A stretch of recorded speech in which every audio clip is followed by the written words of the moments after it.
नमस्कार and welcome to my YouTube channel English for all. This is Manish Rai. आज प्रस्तुत है वर्ग 12 से एन एपिटाफ। जी, आज प्रस्तुत है वर्ग 12 से एन एपिटाफ से चुने हुए कुछ अति महत्वपूर्ण वस्तुनिष्ठ प्रकार के प्रश्न और उनके उत्तर। बच्चों, तो इस वीडियो को देखने से पहले आप एन एपिटाफ की जो लाइन बाय लाइन एक्सप्लेनेशन वाली वीडियो मेरे चैनल पे उपलब्ध है उसको एक बार दो बार अवश्य देखेंगे, ताकि इस पोएट्री की समझ आपकी बढ़े और इन प्रश्नों के अतिरिक्त भी कोई प्रश्न पूछा जाए तो आप उसके उत्तर आसानी से दे पाएँ।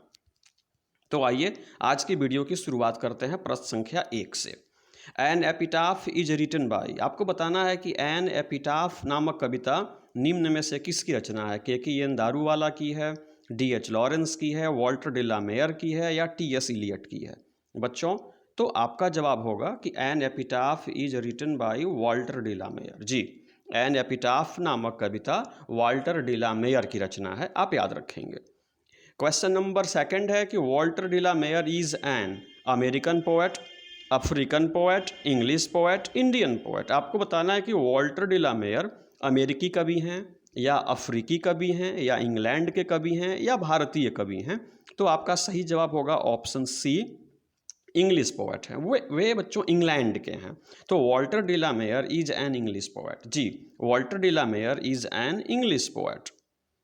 क्वेश्चन नंबर 3 कहता है who has written a number of poems for children. आपको बताना है कि निम्न में से किस कवि ने बच्चों के लिए बहुत सारी कविताएं लिखी हैं। जी, आपको बताना है who has written a number of poems for children. आपको बताना है कि निम्न में से किस कवि ने बच्चों के लिए बहुत सारी कविताएं लिखी हैं।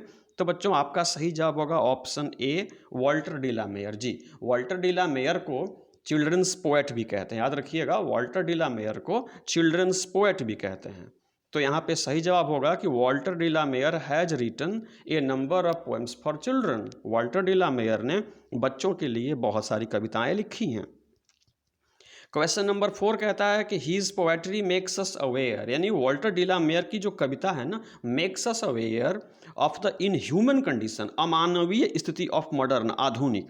यानी वॉल्टर डे ला मेयर की जो कविताएं होती हैं ना, वे हमें अवेयर करती हैं, वे हमें सजग करती हैं इन ह्यूमन कंडीशन, अमानवीय स्थिति ऑफ मॉडर्न लाइफ, आधुनिक जीवन की अमानवीय स्थिति के बारे में, या मॉडर्न स्कूल, आधुनिक विद्यालय की अमानवीय स्थिति के बारे में, या मॉडर्न हॉस्टल, आधुनिक छात्रावास की अमानवीय स्थिति के बारे में, या मॉडर्न एजुकेशन या आधुनिक शिक्षा की अमानवीय स्थिति के बारे में हमें सजग करती हैं। तो बच्चों आपका सही जवाब होगा ऑप्शन ए, लाइफ। जी, his poetry makes us aware of the inhuman condition of modern life, अर्थात वॉल्टर डे ला मेयर की कविताएं हमें आधुनिक जीवन की अमानवीय स्थिति के प्रति सजग करती हैं।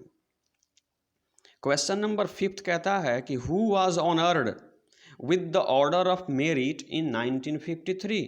यहाँ पे 4 कवियों का नाम लिखा गया है। वॉल्टर डे ला मेयर भी हैं, जॉन डन भी हैं, टी.एस. इलियट भी हैं और डी नॉन ऑफ दीज। आपको बताना है कि इन कवियों में से किसको 1953 में ऑर्डर ऑफ मेरिट से सम्मानित किया गया था। बच्चों, यह इंग्लैंड की एक बहुत बड़ी उपाधि है। तो आपको बताना है कि निम्न में से किसको 1953 में ऑर्डर ऑफ मेरिट से सम्मानित किया गया था। तो बच्चों आपका सही जवाब होगा option A, Walter de la Mare. जी, option A, Walter de la Mare. तो आप इसको पढ़ेंगे, Walter de la Mare was honoured with the Order of Merit in 1953। 1953 ईस्वी में वॉल्टर डे ला मेयर को ऑर्डर ऑफ मेरिट से सम्मानित किया गया था। क्वेश्चन नंबर 6 कहता है बच्चों कि who honoured him with the Order of Merit in 1953। आपको बताना है कि निम्न में से किसने वॉल्टर डे ला मेयर को 1953 में ऑर्डर ऑफ मेरिट से सम्मानित किया था। तो यहाँ पे आपका सही जवाब होगा क्वीन एलिजाबेथ सेकंड ने। किसने बच्चों? क्वीन एलिजाबेथ सेकंड ने। तो इसको पढ़ेंगे कि Queen Elizabeth second honoured Walter de la Mare with the Order of Merit in 1953, अर्थात क्वीन एलिजाबेथ सेकंड ने वॉल्टर डे ला मेयर को 1953 ईस्वी में ऑर्डर ऑफ मेरिट से सम्मानित किया था। क्वेश्चन नंबर 7 पूछता है बच्चों कि in this poem De la Mare talks about a beautiful, आपको बताना है कि इस कविता में वॉल्टर डिलामेयर एक खूबसूरत से मैन की चर्चा करते हैं, हाउस घर की चर्चा करते हैं, लेडी स्त्री की चर्चा करते हैं, गार्डन बगीचे की चर्चा करते हैं। तो आपका सही जवाब होगा option C. In this poem Walter De la Mare talks about a beautiful lady, एक अति सुंदर, एक बहुत ही खूबसूरत स्त्री की चर्चा करते हैं, न कि मैन की, न कि हाउस की, न कि गार्डन की, इसलिए ऑप्शन सी सही होगा। तो ऐसे पढ़ेंगे कि in this poem Walter De la Mare talks about a beautiful lady. Question number 8 कहता है बच्चों, खाली स्थान इज एन इंस्क्रिप्शन। बच्चों इंस्क्रिप्शन का अर्थ होता है अंकित या उत्कीर्ण शब्द। Is an inscription on a tomb in the memory of the dead, यानी मृत व्यक्ति की स्मृति में उसकी समाधि पे उत्कीर्ण या अंकित शब्दों को क्या कहते हैं? द सोल्जर कहते हैं, एन एपिटाफ कहते हैं, सॉन्ग ऑफ माई सेल्फ कहते हैं, या कुछ नहीं कहते हैं। तो आपका सही जवाब होगा बच्चों ऑप्शन बी, एन एपिटाफ। जी, an epitaph is an inscription on a tomb in the memory of the dead.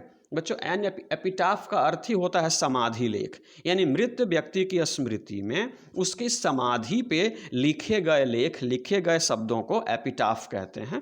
तो ऑप्शन बी सही जवाब होगा, an epitaph is an inscription on a tomb in the memory of the dead.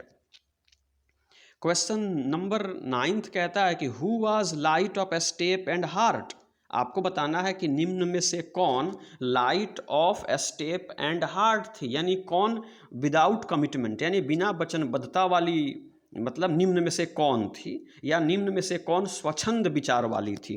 An old lady, एक बूढ़ी महिला, ए beautiful lady, एक खूबसूरत महिला, N अगली लेडी, एक कुरूप महिला, या नॉन ऑफ दीज। आपका सही जवाब होगा option B, a beautiful lady. जी, a beautiful lady was light of step and heart, एक खूबसूरत सी महिला जो थी वह स्वच्छंद विचार वाली थी, वह बिना वचनबद्धता वाली औरत थी वॉल्टर डिलामेयर के अनुसार।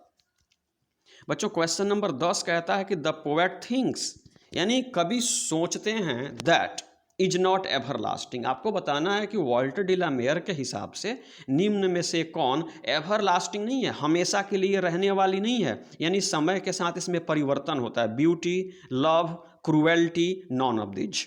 तो बच्चों वॉल्टर डिलामेयर के हिसाब से यहाँ पे option A beauty, the poet thinks that beauty is not ever lasting, यानी वॉल्टर डिलामेयर के हिसाब से जो ब्यूटी है ना, जो सुंदरता है, जो सौंदर्य है ना, ये अस्थायी चीज़ नहीं है, ये अस्थायी चीज़ है, समय के साथ इसमें भी ह्रास होता है, इसलिए ऑप्शन ए सही होगा। तो आप पढ़ेंगे the poet thinks that beauty is not ever lasting. Number 11 है she was the most beautiful lady of the country, east country, west country, north country, या साउथ कंट्री। यानी वॉल्टर डिलामेयर के हिसाब से जिस स्त्री की वे चर्चा करते हैं ना, वह स्त्री ईस्ट कंट्री की सबसे ब्यूटीफुल लेडी थी, या वेस्ट की थी, या नॉर्थ की थी, या साउथ की थी। तो आपका सही जवाब होगा ऑप्शन बी। जी, she was the most beautiful lady of the west country, वह पश्चिमी देशों की सबसे खूबसूरत स्त्री थी। नंबर 12 कहता है light of a step and heart was she has been taken from. आपको बताना है कि यह पंक्ति जो है ना, light of a step and heart was she, निम्न में से किस कविता से ली गई है? तो आपका सही जवाब होगा ऑप्शन बी, एन एपिटाफ। तो इसको पढ़ेंगे, light of a step and heart was she has been taken from an epitaph. Question 13 कहता है and when I crumble, crumble का मतलब मौत हो जाना, and when I crumble who will remember, और जब मेरी मौत हो जाएगी तब तुम्हें कौन याद करेगा। यह जो पंक्ति है ना, किस कविता से ली गई है? तो एक बार फिर से बच्चों ऑप्शन सी, एन एपिटाफ। यह जो पंक्ति है and when I crumble who will remember is a line from an epitaph, यह एन एपिटाफ से ली गई पंक्ति है। क्वेश्चन 14 कहता है कि Walter De la Mare lost his father at the age of. बच्चों आपको बताना है कि वॉल्टर डिलामेयर अपने पिता को खो दिए, यानी इनकी पिता की मृत्यु हो गई। उस समय वॉल्टर डिलामेयर की आयु क्या थी, यानी कितने वर्ष की आयु में वॉल्टर डिलामेयर ने अपने पिता को खो दिया? तो ऑप्शन बी सही होगा, 4 वर्ष की आयु में। कितने वर्ष की आयु में बच्चों? 4 वर्ष की आयु में वॉल्टर डिलामेयर ने अपने पिता को खो दिया। नंबर 15 है बच्चों, after the death of his father, यानी अपने पिता की मृत्यु के बाद ही moved with his family to, यानी पिता की मृत्यु के बाद वॉल्टर डिलामेयर अपने परिवार के साथ कहाँ चले गए? तो ऑप्शन ए सही जवाब होगा, लंदन चले गए। कहाँ चले गए बच्चों? लंदन। तो after the death of his father he moved with his family to London, यानी अपने पिता की मृत्यु के बाद वॉल्टर डिलामेयर अपने परिवार के साथ लंदन चले गए। और अंतिम बच्चों क्वेश्चन है, who has composed songs for children and peacock pie. आपको बताना है कि निम्न में से किनकी रचना है song for children and peacock pie. तो एक बार फिर से बच्चों ऑप्शन सी सही जवाब होगा, वॉल्टर डिलामेयर। जी, Walter De la Mare has composed song for children and peacock pie. तो ये थे बच्चों 16 अति महत्वपूर्ण वस्तुनिष्ठ प्रकार के प्रश्न एवं उनके उत्तर। बच्चों आप इस वीडियो को बार बार देखें ताकि इस प्रकार के प्रश्न यदि आपकी परीक्षा में आए तो आप उनके उत्तर सटीकतापूर्ण तरीके से दे पाएं और परीक्षा में बेहतर कर पाएं। इसी शुभेच्छा के साथ मेरे साथ दिल से बोले जय हिंद।